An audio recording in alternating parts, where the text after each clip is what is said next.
Welcome to the Power 2 Pod. My name's Andy. And I'm Jason.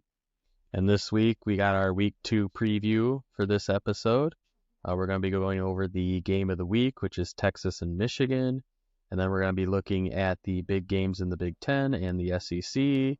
And then going through our campus odds segment where we're looking at the best betting lines and what we're looking at for this weekend. And then our lock of the week. So without further ado, let's get started and jump into the Michigan-Texas game preview. Now, last week, week 1, Michigan kind of came out a little sluggish against Fresno State. Ended up getting the victory, 30-10, but didn't exactly look impressive doing it. Just taking a hit with what they lost with, J.J. McCarthy and Blake Corum. But it's hard to say. Did they kind of strategize not using their stars and not using their best, opportunities? Got a visitor. Because, I didn't see a whole lot out of Donovan Edwards, who, there should have been no competition there. I mean, Mullins is a good running back, but, I feel like he should have got a good majority of the touches and yards. So it's I don't know if they just didn't want him to get hurt before the big Texas game, or like you said, maybe Michigan's trying to kind of hold back a little bit so that way, Texas can't really scout what they're going to go in. Yeah, I mean, Mullins led the team with 92 yards rushing and 15 carries. So it was definitely weird. But like you said, they could just be playing coy, not showing their hand because it's Fresno State. And they know they had Texas coming up. And with it being such a, I don't want to say new offense because Sharon Moore is still calling it. But it's a lot of new personnel. And you would think they might be changing up their scheme a little bit. And just not showing that to Texas could have a lot to it. But there just wasn't a whole lot of rhythm. It just didn't look good. Yeah, and I would say really the only highlight you have as kind of a Michigan fan was Colson Loveland. He had 8 catches for 87 yards and a touchdown grab. I think he's going to be a huge receiver for them going in. They lost Roman Wilson. Yeah, and I mean, you're looking at 30-10 score, and that was aided by, the Will Johnson pick 6 there toward the end of the game. So, I mean, that, you could really be looking at a 23-10 game against Fresno State, who not many picked as being like the group of 5 representative in the new college football playoff either. You've been looking at UNLV, Boise State. I haven't really seen Fresno State come up as like one of the top group of 5 teams. Yeah, and it's kind of hard to kind of see where they are because, yeah, you can say that Michigan kind of came out slow and Texas looks red hot, but, Texas put up 52 points, but they also played a lower caliber team even to compared to Fresno State. So, you kind of got to take that with a grain of salt of, when they play a Big Ten defense, a reigning national championship defense, that offense has to see some bumps and hurdles for that Texas group. And they lost a handful of guys on offense and defense as well. They made the playoffs as well, so they're kind of reloading as well. So I don't think that Texas is I don't think they should be as favored as they are, especially being, having to go to the Big House. Right. Because you look at the spread, it's 7.5. So that means, you add 3 points for home field advantage. So they're saying if this was like neutral, you're looking at a 10.5 point spread if this was a neutral site game. I mean, Quinn Ewers looked good last week. They got Arch Manning in there too. Gibson looked good as the running back. You've seen they lost the starting running back before the season started. But they, Texas did what they should have done against the lesser opponent, 152-0. Now, when you look at the defense, I mean, this is obviously going to be a way better defense that Texas is going to face in Michigan, especially on the defensive line with Graham and Grant and everything they bring back there and the new linebacker core they have. Super strong still defensively. So, they're still going to lean on their defense. Probably going to be you have to think it's going to be a low-scoring game, especially if Michigan's going to win. I think if it gets into a shootout, I don't know if Michigan can really keep up. Yeah, and I mean, we might get into it a little bit later when we talk about the odds and stuff like that for betting odds, but it definitely tells something when the total is 42.5 for these two teams that had very high explosive offenses last year. So that kind of tells you what kind of game we're kind of projecting as more of a defensive stance, let alone the offense just being kind of stagnant, struggling. It's going to be a defensive battle.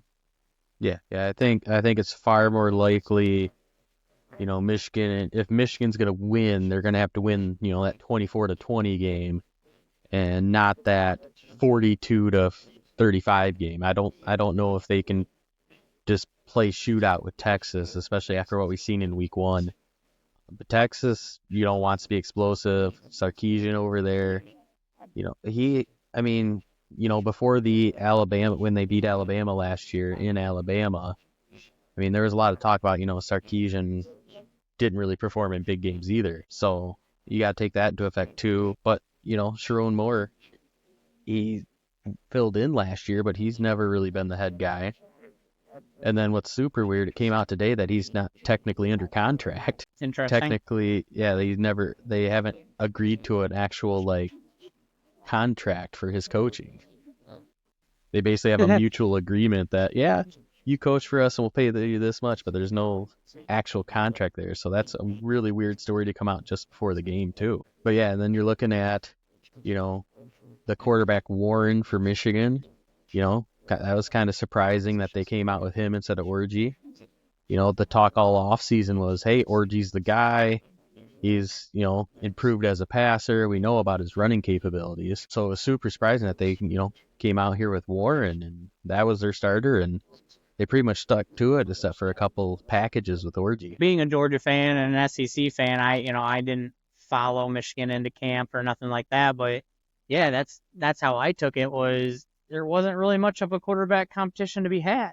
I thought Orgy had it in the bag, and then they came out with Warren, and again, you kind of got to ask yourself, like, are they just protecting their plan, their game plan, but to me, when you have such a big opponent with Texas, your second week, you want to get reps in. I get it's not as super competitive reps, but I feel like you want those reps in. So like you gotta assume that Warren is their guy. But coming into the season, I wholeheartedly thought that Michigan was going to come out with Orgy. I thought you're going to kind of see more of like almost kind of like an older Ohio State-esque offense where you do a lot of read options, heavy on the run game. Yeah. I think he's definitely gonna play. They definitely have, set packages for him or set, hey, this series is gonna go to Orgy. He's definitely gonna see the field and probably more this week than Fresno State, I think, especially if the offense gets off slow again with Warren. I'm not saying, you might see more of a 50-50. Who knows? It's hard to tell this early in the season. And then, I mean, if you look at both teams are also, brand new receiving cores almost for both teams.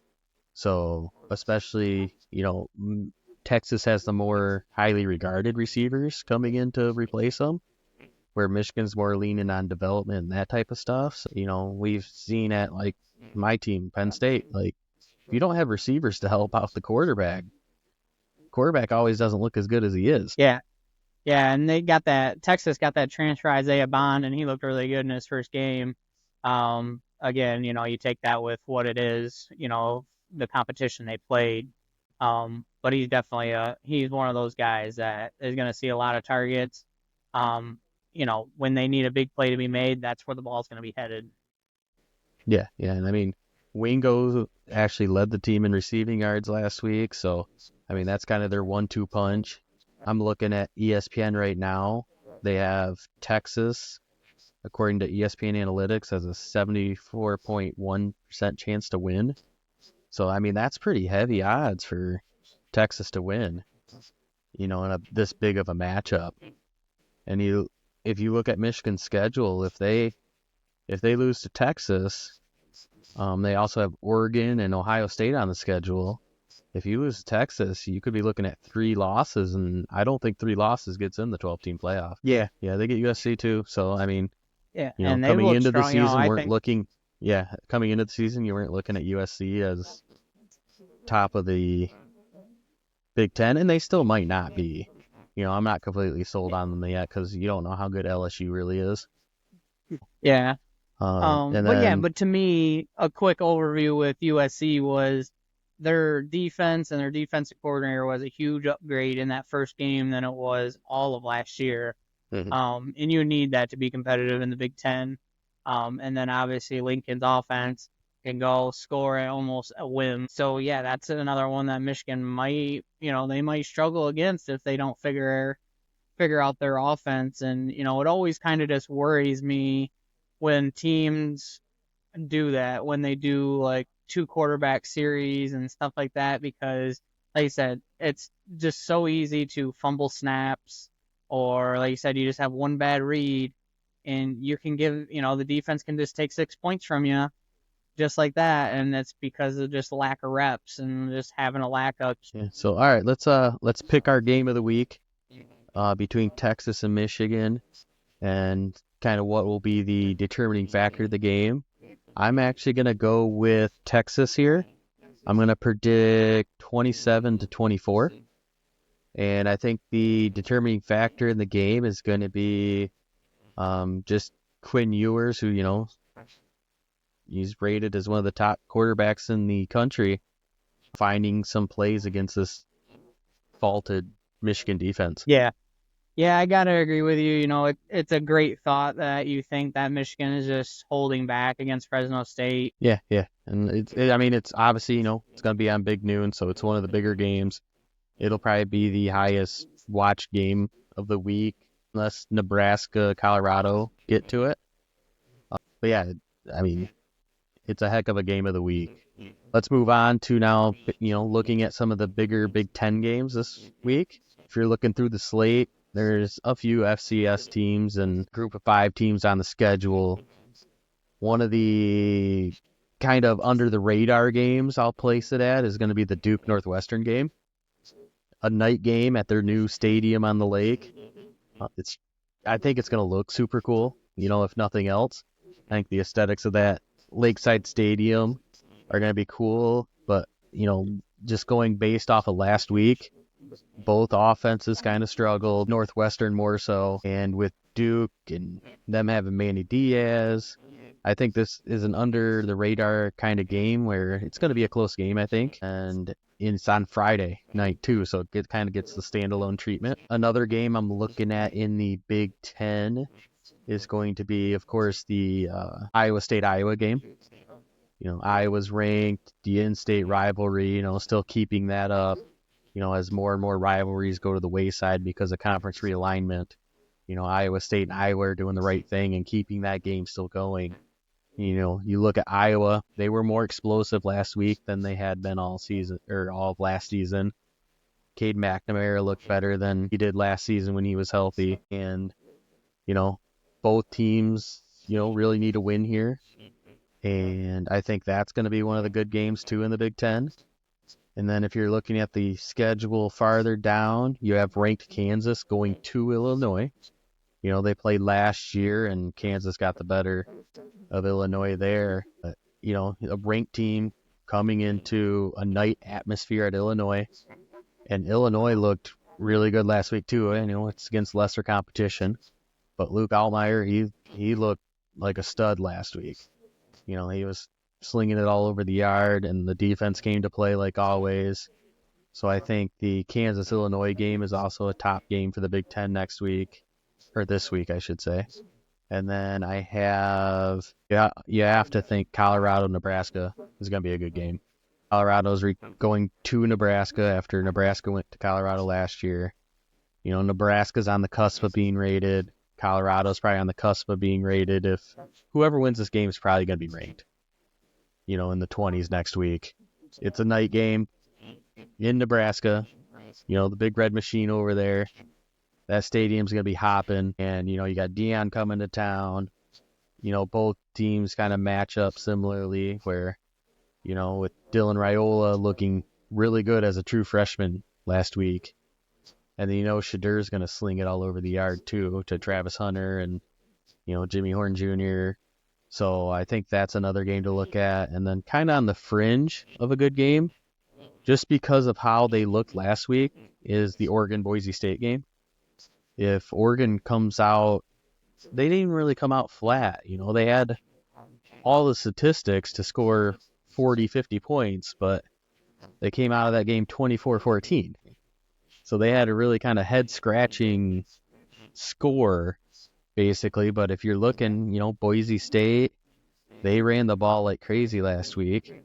So, does Boise State grind it and shorten that game? And if they do, they definitely would have a chance against Oregon. Boise State being one of the favorite of the group of fives to make it in to the playoffs. I think this is obviously their biggest game of the year.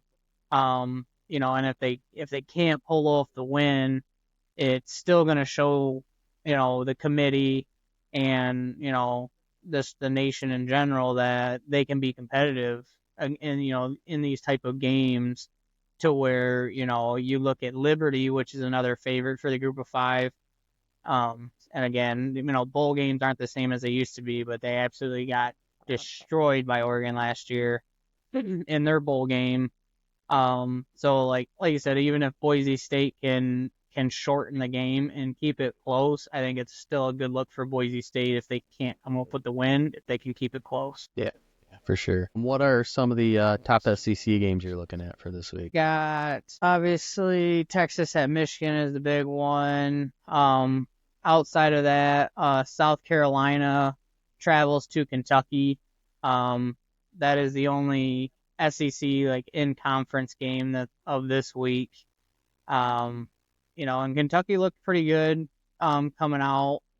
They had the transfer Brock Vandagriff from Georgia.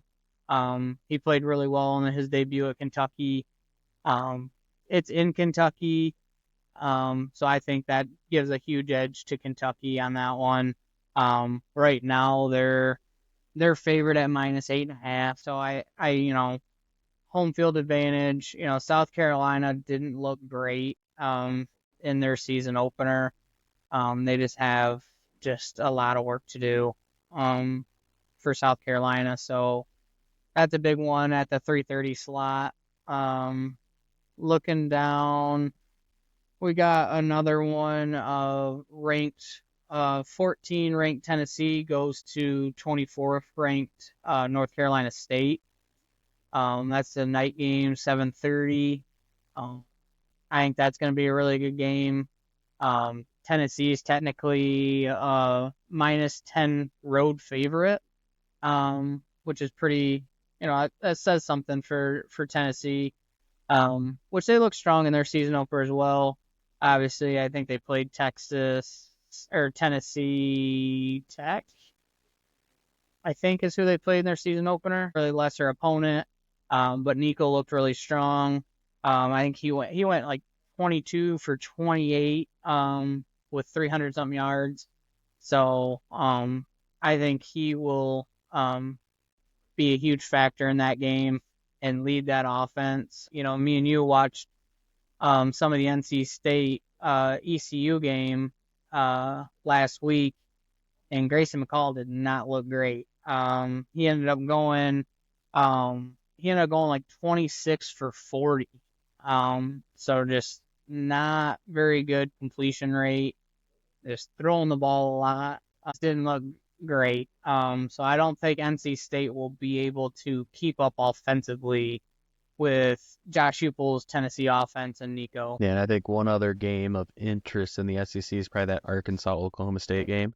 Just, Arkansas looked explosive for once against Arkansas Pine Bluff, nonetheless. But, it's still a feat to put up 70 points against anybody. And then they're going to Oklahoma State, who's ranked. So, you get that SEC against Big 12.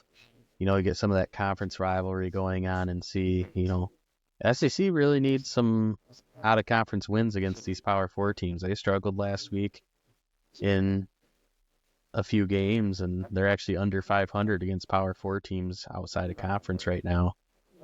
That's the only other game I see really on the SEC side that's, going to be a top kind of competitive game.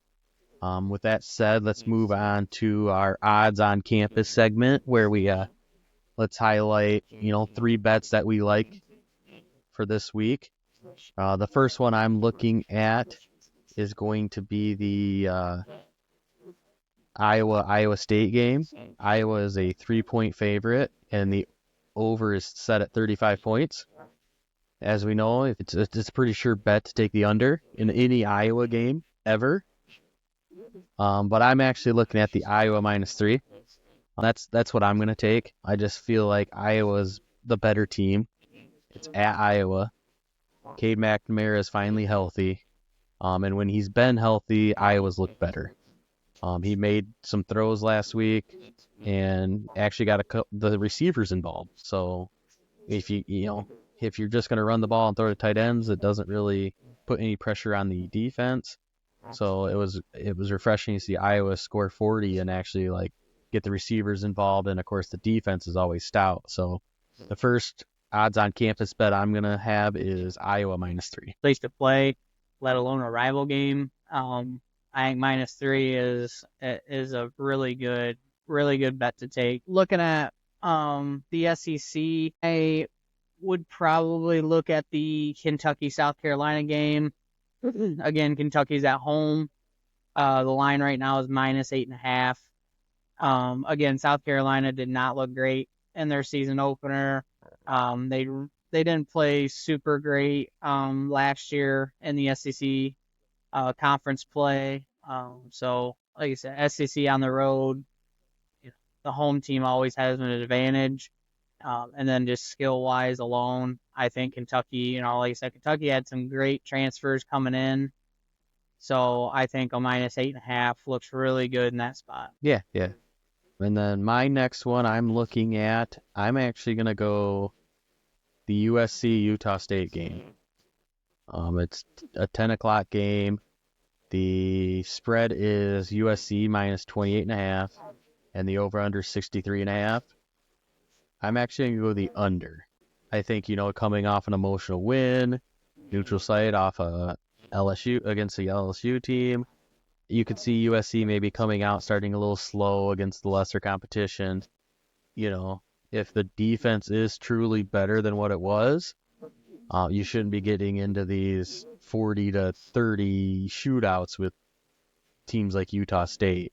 So I'm looking at that 63.5 line, and I'm going to go the under on the 63.5 and hope USC doesn't put up 50. So for my second one, I think I'm going to have to go to Tennessee at North Carolina State. Tennessee is a -8.5 favorite. Or actually, I think it moved. It moved to -10. So it's -10 as a road favorite. I like it. I still like it at -10.